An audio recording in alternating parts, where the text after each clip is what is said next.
আসসালামু আলাইকুম এভরিওয়ান। একটু বেলা হলে বের হয়ে গেলাম, প্যারা সন্দেশ খাইতে ইচ্ছা করছিল, খাওয়ার জন্য বের হয়ে গেলাম।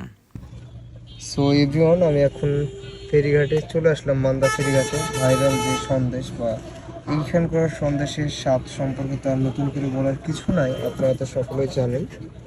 এই হচ্ছে অবস্থা, শুধুমাত্র এটা খাবো বলে চলে আসছি অনেক দূর থেকে।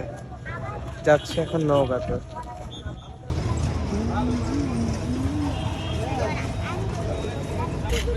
এটা কি ফকিরের দোকান বললেই সকলে দেখাই দেবে। আর এই যে ভাইয়ের নাম যেন কি বললেন?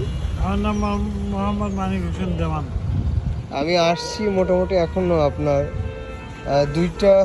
দুইটা বা তিনটা বাজে, সব শেষ হয়ে গেছে আর এতটুকুই আছে। দেখি আমি ট্রাই করব এবং স্বাদটা বলতেছি। কি নাম তোমার? নাম কি? ইসরাত জাহান। কি করো তুমি? কিসে পড়ো? শিশুতে পড়ছো? উঠছো এই পড়ে শিশুতে? তো এই হচ্ছে সন্দেশ।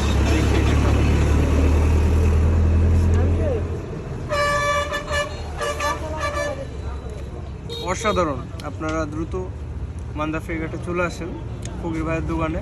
এরকম সন্দেশ যদি কিনতে চান তো, আর আমি থাকা অবস্থায় যদি আসেন তাহলে তো টাকা লাগতেছে না, চলে আসেন।